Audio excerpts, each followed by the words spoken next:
Tango Koki avec Stéphane Balamongue. Messieurs, dames, bonjour. Bienvenue dans votre magazine que vous appréciez, Tango Koki. Je dois commencer par vous dire que nous sommes tellement heureux de vous. Vous vous êtes abonnés massivement. Notre défi a été atteint. Le défi, c'était d'abord cap 10K. Cap vers 10K. Aujourd'hui, nous avons 10 000 abonnés. Je vous remercie. Vous êtes tellement génial pour moi. Vous êtes tellement formidable pour moi. Je dis en tout cas, vous êtes des excellents. Chers compatriotes, nous avons un combat. Le combat, c'est dénoncer tout ce qui est faux, pervers, impur, et changer notre pays. Ces grands pays, s'ils changent aujourd'hui, c'est pour le bonheur de ces dignes fils. Vous êtes fils de ces pays. Vous êtes filles de ces pays. Vous avez des tantes, vous avez des enfants, vous avez des parents, vous avez des frères et sœurs dans ces grands pays. Il faut que ces pays changent, décollent, aillent de l'avant. Ces pays ne peuvent pas être pris en otage par une poignée de gens. Non. Trop c'est trop. Tango Koki. Au moment où je vous parle, comment vous vous imaginez? Un général, commandant, 11 régiments, il y a FARDC, selon des sources militaires bien sûr, aurait déserté. A déserté, Yemokoto a déserté Nabato. Ça c'est une question. Pourquoi déserter? Puisque Basengaki Bango Bayana Kishasa, comme ça la formation, à mon équipe peut-être aller citer na Bamagui na Makambo Ebele. Vous comprenez comment les choses et c'est un Munyamulenge. Il s'appelle Charles Sematama. Chers compatriotes, l'heure est grave et on doit en parler. On parle également d'un dossier très important. L'union sacrée et ses défis.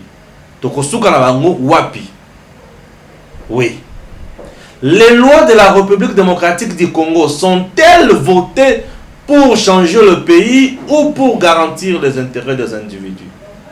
Une question de réflexion. Je reçois pour vous aujourd'hui Charles également. Allard Mukoma. C'est un jeune analyste qui s'intéresse bien à la politique et aux questions des droits. Il va essayer d'analyser ensemble avec nous sur ce plateau de Tango Koki. Edem TV officiel vous dit merci. Chers compatriotes, on démarre. Bonjour Charles. Bonjour monsieur le journaliste. Tout va bien, j'espère? Oui, très très bien. Le Seigneur fait grâce. Le Seigneur fait grâce. Un commandant, il y a un régiment. Vous êtes à l'aise en français, en lingala?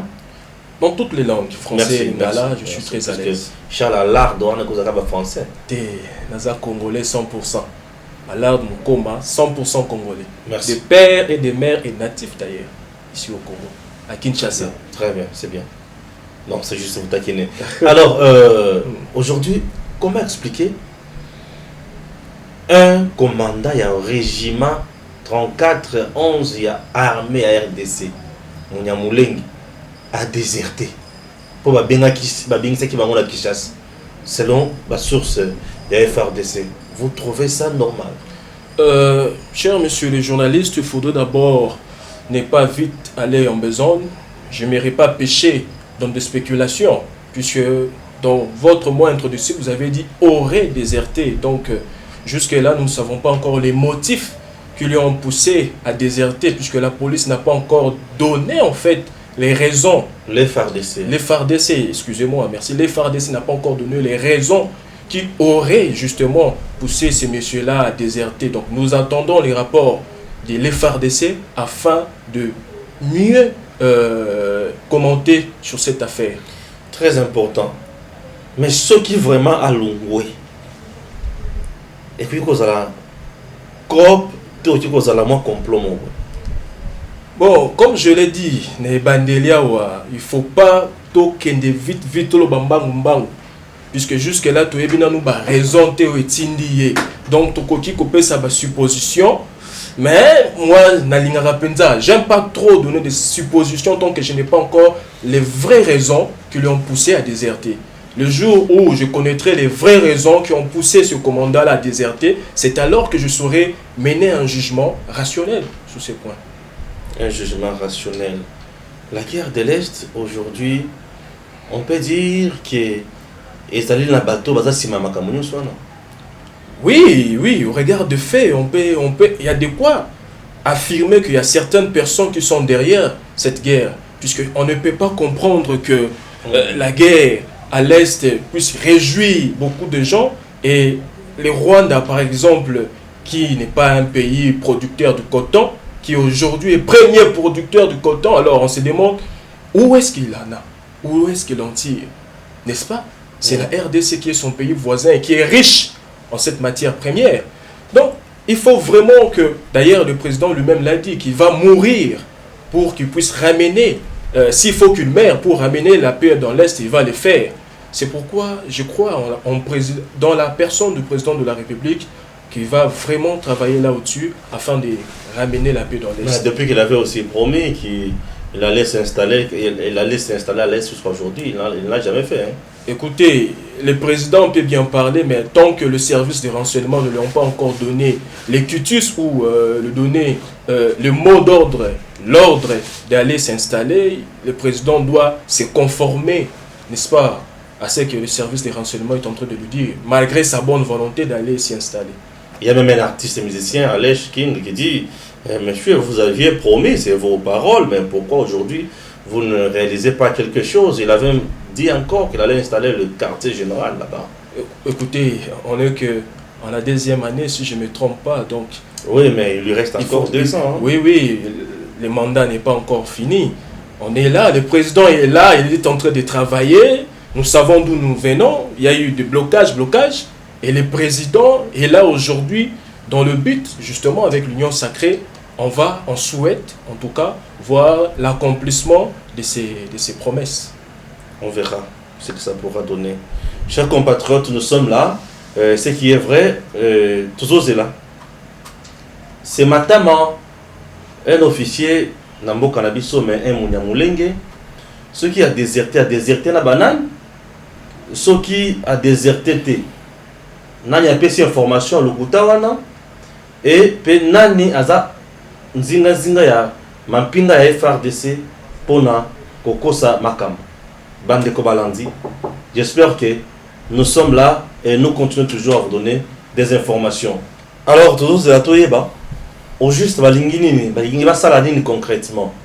Puisque mboka na biso tozana bosenga ya kimia. Mais lelo po awa lungwe banani baza simanaye. Bato bazoluka kimia za na est tene muto bazaka simanaye. Po basala oyo bango balingi basala. Voyons ce que ça va donner. J'espère que le service à FRDC singili va clarifier biso malam na dossier. Tolingi makama ba source te, tolingi bango moko baloba. Ce qui bango moko balobi pe toye ba malam. Puisque semble-t-il que Mungu n'a pas comme utiliser ba système ya ko diaboliser ba tunakata ya FRDC pour y à la calaise. Je suivi un général dire ça. Que no bango na ba comme ko utiliser et message à Mabé pour décourager.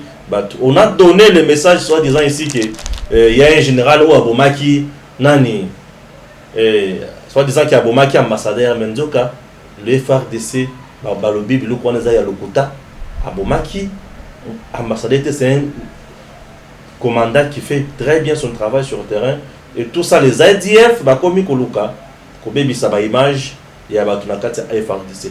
Soutenons le FRDC. Si ce monsieur est vrai que à Longwe, à sa désertion, à Zamoutoumo, il faut pas le Kangaye, puisque à sali une discipline, ou soit il a un plan caché derrière sa tête. Si seulement si, c'est vrai.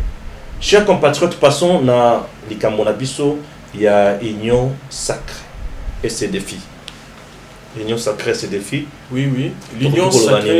L'union sacrée, où est prônée par Mokonzi Mboka, Toyebi, conteste sali que le président de la République à mettre en musique l'union sacrée.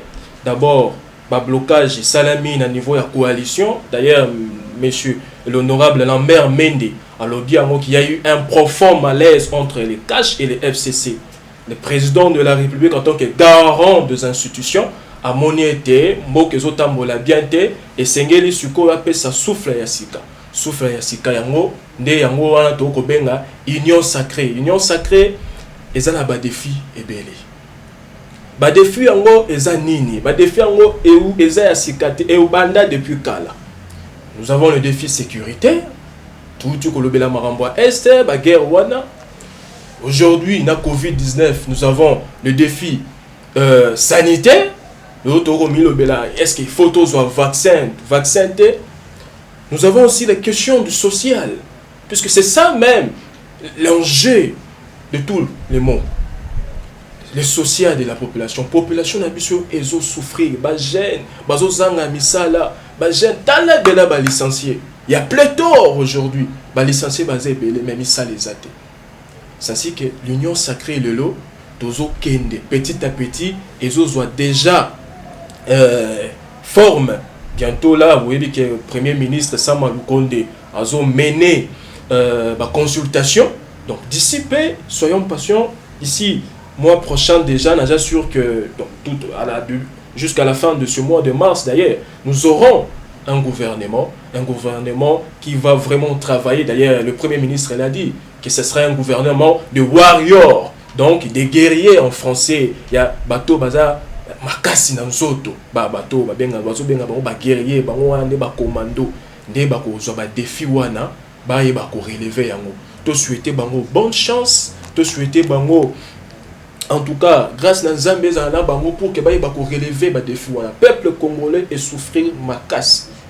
Monsieur le journaliste, vous imaginez aux autres banzela, aux homona ba jeunes sans emploi, ba maman bazolela, kelasi, le lot gratuité commis, président de la République démocratique du Congo a PSI, mon pour gratuité salema, et autres salema, malgré qu'il y a quand même de coups bas, mais soutenons cette vision du chef de l'État, soutenons l'union sacrée. Les défis sont énormes du point de vue sécurité à la situation à l'est de la République démocratique du Congo.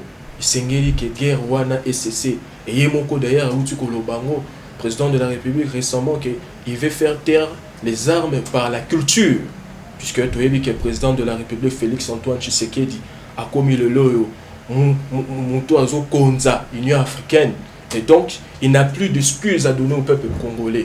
Donc il a tout ce qu'il faut pour faire taire les armes à l'est de la République démocratique du Congo. Union sacrée. Vous pensez que l'union sacrée pour résoudre le Cameroun Canabisson? Écoutez, nous sommes des Congolais. Les mêmes têtes qui ont échoué hier. Ils ont dit sur l'union sacrée. Écoutez, les têtes qui ont pillé, qui ont détruit. Il n'y a pas de démons ni d'anges. Le lot de leadership Yassika, vision Yassika. Oh, le travail qui lobby, oh yeah, cahier des charges Zali. Le président de la République a dressé le statut de l'union sacrée. Où il y a respecté un côté à Rosa Mpanzi. Tout le monde le lot il y a politique congolaise. Le lot est belé dans la prison. Tout le monde est belé dans la prison. Tout le monde a un procès 100 jours. Mais le procès 100 jours aujourd'hui, tout le monde en parle. Qu'il y a procès politique. Procès politique. Accepter sur sa question. Il y a procès politique. Les gens avec qui on va condamner qui Kamere na procès à 100 jours. Barod, DGI Wenga, ces gens-là ont été graciés, mais Kamere a tiré le cas na boloko. Même bon on peut mon anité. Écoutez, justice et Salim Moussa Nango, to condamner Batou.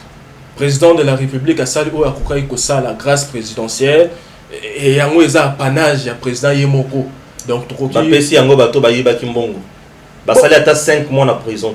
Bon, wana population de juger président de la République. Pourquoi pas Kamere la justice? Tout ça la justice c'est ça mibe konango. Justice est allé sibiso était na procès 100 jours, telle personne a détourné. Les Camerounais tika ko sala matin na Congo. C'est pour la première fois qu'on a vu des têtes tomber devant la justice. Qui pouvait s'imaginer aujourd'hui que quelqu'un comme Kamere pouvait être devant la justice congolaise? Aujourd'hui, le procès d'ailleurs est en appel. on sait que peut-être il peut être acquitté en appel, qui sait. Donc il faut vraiment te remercier le lot. Un procès politique. Non, il ne faut pas politiser ma Nyonso. Procès politique et les cas na TV, bah procès wana nyonso tout à 100 jours. Pour les cas na TV, et les cas na TV, bah juriste batali. Bah juriste batali, bah juriste bah sepeli. Il y a les lots bah publier là bah mémoire na bango, bah article na bango. Trouver que dans le dossier caméra, il y avait un vide. Nous sommes en démocratie, chacun a la liberté d'expression, mais la justice reste neutre. Justice, c'est ça le Moussa Nayango. Et c'est elle te féliciter. Personnellement, ces caméras vraiment avaient détourné l'argent et qu'il mérite sa place en prison. Écoutez, ça c'est une question qui est juge ne bakoloba. Nga na koki kopé sa vie na ngate na makambo yo o ba nzuzi. On a qui peut procès. Na la dit procès mais na koki kopé sa ngo awate. Intime conviction à juge, non, sur un dossier qui est en instruction, il est défendu de mettre des avis. On doit laisser la liberté au juge. C'est le juge qui doit statuer. C'est le juge qui établit la culpabilité d'une personne. Ce n'est pas citoyen simple, Charles, qui va dire non, caméra ibi. Non, c'est pas Charles. C'est les juges qui sont dans la carte de l'union sacrée. Le défi est vraiment majeur, mais les tests qui sont dans la carte de l'union sacrée n'inspire pas confiance pour certains Congolais. Oui, Pambate, Nabozongi Sima, Batouana, Bautaki, Kosala Makambu, Kasinde Nautu Koloba, le Loboy, tout ça, leadership Asika. Leadership Asika, Carole Aguito, Oyo, Atiki Batuna 56 mois d'arriéré na Sonas, le Lo a postulé na ticket gagnant Oyo Félix Yemoko a désigné pour Azala, na bureau ya Sénat. Écoutez, makambo yo batu bazolo babo ya salaki basaki mais soki bozana ba preuve ka salaki bo et il te marche justice ezali marche ko résoudre le côté justice ezali soki boyebi ke muto tel a détourné ki bozana ba preuve bokende ko saisir les juridictions compétentes. Ce n'est pas en marchant que ba okanga mutu wana. Non, il faut une plainte contre la personne. Si vous avez des preuves que telle personne a détourné de l'argent, mais apportez les preuves. Mais Boni. On a soutenu Carole Aguito. Na soutenir Moutouté, je suis un juriste en formation. Nazo tanga toi, naza ane asuka. C'est quand on a kolobelo que bakanga Moutou passe pas parce que ba marché. Non. Bakanga Moutou, ce qui culpabilité na la mère publique, ce qui pose problème. Pourquoi pas même qui le procureur général de la République font là un dossier juste pour il est le procureur général de la République. Il peut aussi se saisir. Il est libre. Des infractions. Il est libre. Oui. Il peut se saisir ou pas. C'est lui seul qui juge de la légalité des poursuites. Et ce n'est pas tout zalawana, tout cha, bah tout pousser non, tout tika justice c'est ça moussa là. Mouto ya monique tel mouto yibaki. Quelle est la justice? Le chef pas ça moussa là. Sur le plan éthique, il y a moralité. Maye mali kolekana Sénat wana ya komona Carole Aguito ndenge bato to bali koboya ye wana. Non, na ça sûr que pour na kokota na place wana postuler. Sengeli ba député ba sénateur pardon va voter. C'est au sénateur de voir si tel profil répond. Si le profil ne répond pas, les sénateurs sont libres de voter. C'est ça le problème. Non, aujourd'hui, le mandat impératif est nul. Co-constitutionnel, le lobby, tout le monde a été dans l'Assemblée nationale. Ça, c'était arrêt mon politique. Voilà maintenant le problème. Ce qui est justice, c'est ça le Moussa Nayango. Oh non, arrêt politique. Mais nous avons l'impression que la justice aujourd'hui fonctionne en union sur la carte en faveur du président Félix. Non, bien sûr. La justice. Puisque et le mandat impératif, on les a sous-soutés et il s'agit de bloquer. Est-ce que mandat impératif wana loi wana Félix Tshisekedi président de la République de Salaki yango aye beaucoup tango bandi orienté yango orienté eze loko ezalaka depuis kala soki to sayeli yango babe wapi. La justice est là, elle fait son travail et nous devons applaudir. To essayer tout à la non France a sali boye kuna ba sala ki boye le lot co-constitutionnel na biso ezo sala musala na yango essayer to beta maboko mandat impératif yo yebaki yango naka liboso za yika modo mais le lot to yebi yango avancer te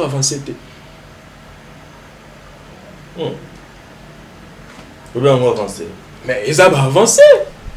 Ils ont avancé. Aujourd'hui, tu as dit que non, le député est libre dans son action. Il peut voter en faveur de sa famille politique ou non.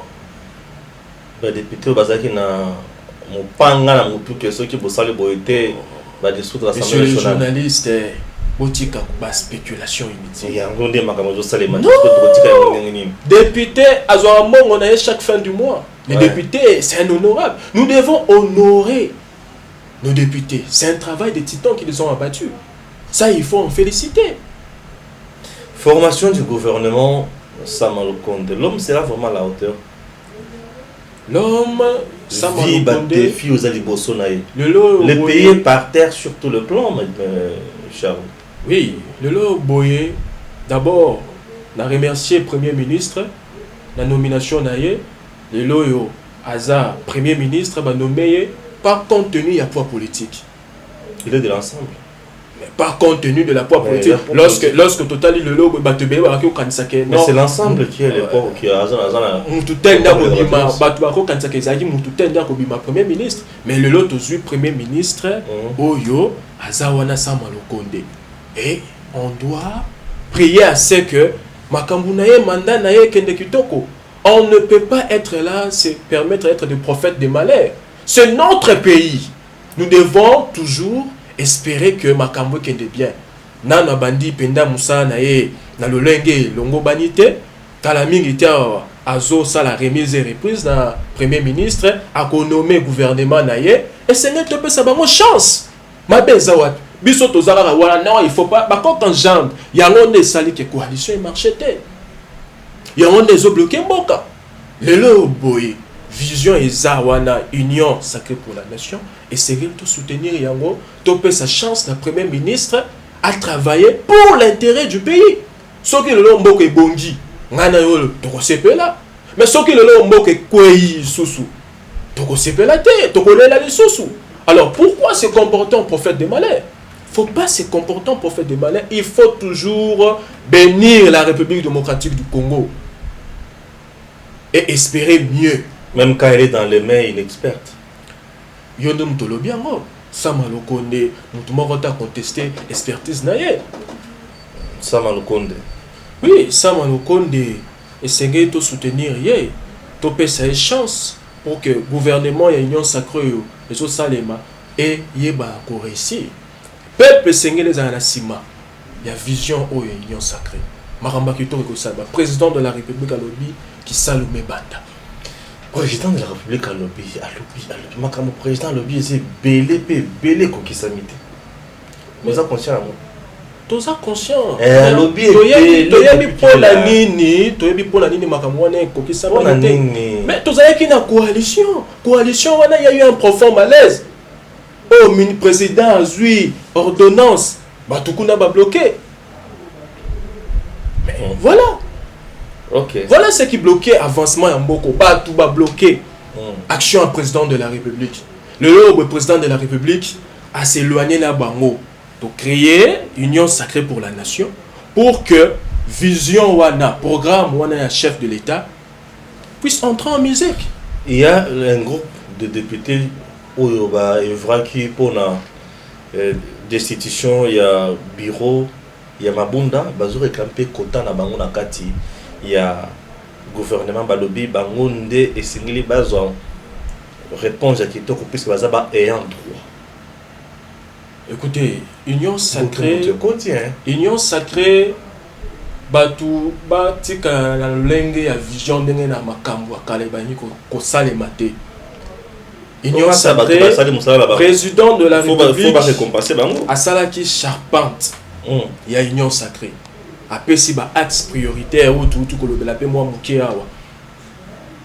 Union sacrée, et c'est ngeli to pe sa batu pe o pe ya sika bazawana. Bateau bazo réclamer. Bon, enfin, c'est leur droit de réclamer, mais c'est au président de la République maintenant de voir. Puisque tu votes des présidents de la République pour que le programme n'ait Salema. C'est le seul président, cette personne, la seule institution, la seule personne, Félix Antoine Tshisekedi, qui est comptable devant la population. Donc le lobo soki Maramoutanami Mabe était Salemi Mabe, donc condamner Félix Antoine Tshisekedi, président de la République. to condamner bato mususu te to ba non yo to vota ki osali boete. C'est pourquoi bato bazoya na union sacrée et sengé na bango de ba soutenir action à président de la République. En retour bazolo te, tu penses ça? Non.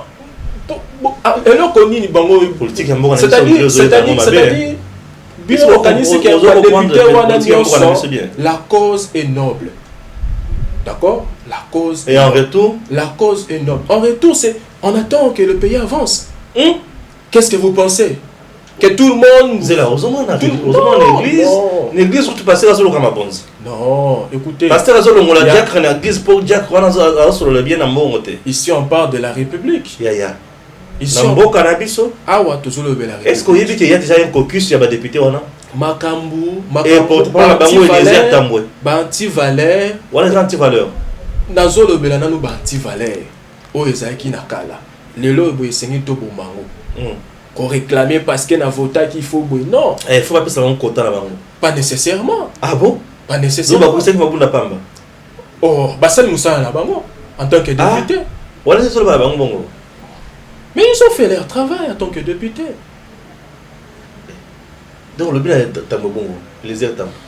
Il a fait son travail en âme et conscience que le bureau qui était là n'était pas en train de fonctionner pour l'intérêt de la nation.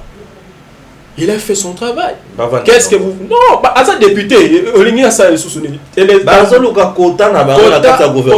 Kota wana bazoluka, chef de l'État, il y a des gouvernements qui ont salé. Ceux qui peuvent représenter, babé wapi. Ceux qui peuvent représenter, baza ba député, baza l'Assemblée nationale, baza ça misa na bango. Papa, il s'appelle bien sûr Charles Allard Mukoma. Mukoma bien sûr, c'est Mukoma papa. Oui. Mukoma c'est Mukoma. D'accord. Moi je respecte bien le nom. Charles Allard Mukoma. Mukoma c'est son nom. Bon, Mukoma, les intonations dans ma carte, comme on a dit, bon, les Kilans, vous êtes comme ça. Moi, je ne sais pas Kilans, je suis villageois. Alors, jeune député national de Baza. Ils ont un caucus sur les députés au Balobi qui est bango, ne monte pas, quoi, ça qui m'a dit. Baza parle na bango. Ils appellent un caucus, il y a des jeunes députés nationaux, bango, bazo le kakota na bango. Vous avez un gouvernement qui a quota. Non, d'ailleurs, le Premier ministre a le bien représentativité, il s'est les salébans. Jeune, il faut payer. D'ailleurs, le Premier ministre lui-même aussi, c'est un jeune. Je crois que. Il a échoué à la Gécamine. Non. Mais il a quel bilan là-bas? Non. Il a échoué, il n'a pas échoué. Il n'a pas fait plus de. Il a fait combien de temps là-bas à la Gécamine? À la tête d'une entreprise pendant une année, c'est peu. Non, on sait tous que Gécamine et Zaki n'a faillite depuis Kala. Et lui a laissé. Hier, continue à pouvoir. Écoutez, Makamounion surtout Sengel to Tchango na Tanango. Azaki na pouvoir, na Gécamine Kuna, tout Zaki na coalition. Tout était bloqué. Mais signer Mbongo, il fallait payer ça. Président de la République avec Sengel et gouvernement a décaissé Mbongo pour relancer Gécamine et Salemaki. C'est pourquoi aujourd'hui nous sommes à l'Union sacrée pour la nation. Ok. Les lois en République démocratique du Congo, ezali pona komema mboka na biso ekende liboso to ezali ba loi kaka pona bentividi. Vous savez, dans un pays comme le nôtre, la loi est sengeli et qui mema mboka liboso. Mais pendant un moment, la loi est un peu taillée sur mesure. Là, c'est vrai, puisque les lois sont impersonnelles. C'est pour l'intérêt général que bazo établir la loi. Mais nakala to yebe ke non banayi ko sala moi ba révision ebele to toucher awa to simba kotoyo poto sepelisa mutu tel. C'est pourquoi le président de la République aujourd'hui avec l'union sacrée, il prend les réformes. Ba réforme wana nyoso to pour la nini tozo senga yango. Tozo senga yango po mboke ke liboso. Réforme à loi électorale. Par exemple, qu'est-ce qu'on peut toucher dans la loi électorale? Mais il faut que le président ait à saluer la consultation. Il faut il va revoir encore. Il faut revoir. Donc, les lois sont pour l'intérêt général, pour le bien-être social. Herbazo Bimisa, Mibeko, Ezapo, Temboke, Kendeliboso. Et non pour qu'un individu a se retrouver. Voilà, monsieur le journaliste. Nambo Kanabiso, Mibeko, Belé, Salemi, l'intérêt de l'individu, oui. Bon, Toyebi, qui est Makamousou, c'est Salema qui est en faveur d'une classe politique. Et le lot état de droit aux en ayant Nambo Kanabiso, et ça contre Kakabato, Bajala Kalawebi. Non. C'est une hérésie grave de dire que non, pouvoir y aller là, Félix Antoine Tshisekedi, c'est contre une classe politique. Non. Mais Bato, Bazo, non, puisque R a eu pouvoir à travailler dans la banane. Vous voyez, le président de la République, il est le président de tous les Congolais. Ozaya FCC, Ozaya Cash, Ozaya Ensemble, Ozaya Wapi. Il est notre président. Azawana contre Moutouté. Soko Salaki Mabe. Justice Azawana. Le nom de justice a commencé à nous critiquer. Azo Kanga, même bon, ils sont matin. Mais, Yokani se sont Moutaïbi que Bakania na Boloko Barazon Sambo. Ah, ça sert à quoi pour nous Kanga? Puisque Bokangi, mais non, la justice a fait son travail. La justice a fait son travail. Lorsque la culpabilité de la personne est établie, c'est en ce moment-là qu'il faudra applaudir pour la justice. Mais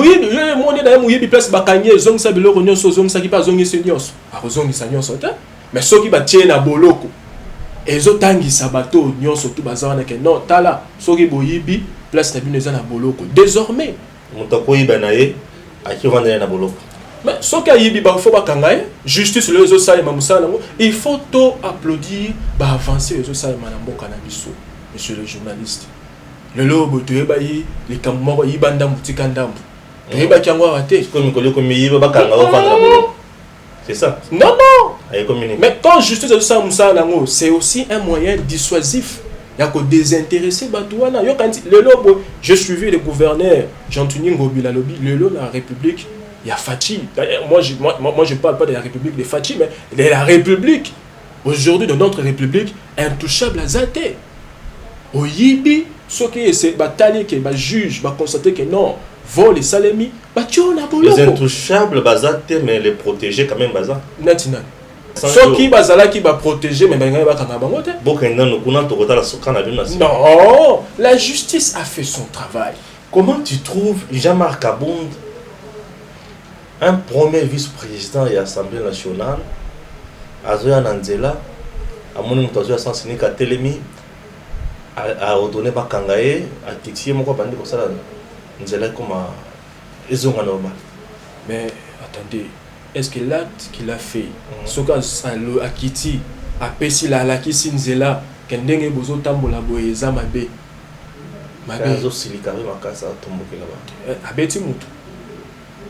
Ça m'a bêté. Non, si ce qui le loyo Boyo Bimina Nzela, Boyebisi Batu, Botika Sansinik, Botambola Lenge et Longo Bato Batambola Sansinik dans Boa Misozavana. Banane. Yonde Moutozo, il faut informer Maï. Yo éviter que va considérer que nous battant dans sens unique dans beaucoup réseaux c'est informé.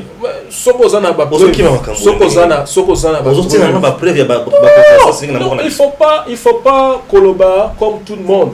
Il faut parler avec de preuves. Ce qui est moniteur mokondi atambola ndenga mabe. Oyebi ndenge procédure ezali pour na kozongi ça yena nzela.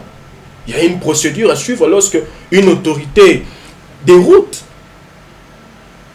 Bon temps au monaki bana na école primaire bazoyemba hymne national à IDPS. Bana na école primaire bazoyemba hymne national à IDPS. En tout cas, je n'ai pas cette information. Tu n'as pas vu ça? Je n'ai pas cette information. Je dans le monde ouais.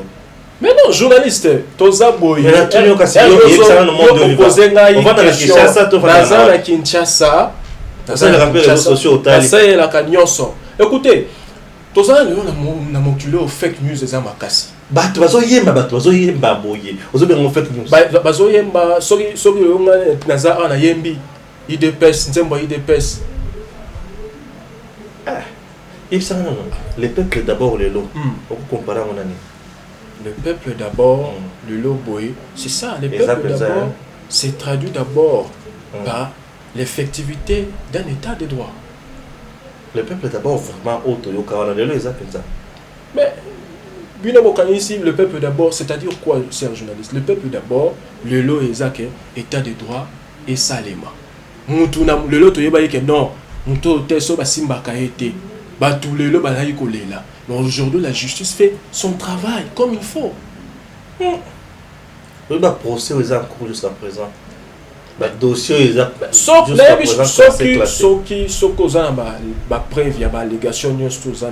Ah, vous avez cassé aussi dans la preuve. Mais on peut pas spéculer. On peut pas spéculer. C'est bon. On peut s'arrêter aujourd'hui par ici, non? Merci. Il s'appelle Charles Allard Mukoma, bien sûr. Non, que je dise Mukoma pour qu'il se sente à l'aise. Alors, un analyste aussi. Il a essayé de donner ses points de vue. J'espère que vous allez aussi l'apprécier. C'est une première pour lui chez nous. Alors, nous l'avons accueilli et Totuni Mituna, Tomeki Rosalanae, normal.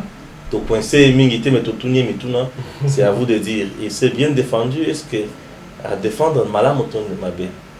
Voilà. Notre femme Tuna Yasuka. Oui, oui. Fayou la Bengane Bembana Katumbina Damuka. Ah, il y a solo. Namona y communiqué wana, mais bon. Acte. Est-ce que il y a lobby à sa président et à la Moka? Bon, ce sont. Il est libre de faire ce qu'il fait. Hein? Merci. Il est libre à de très faire ce bientôt. qu'il fait.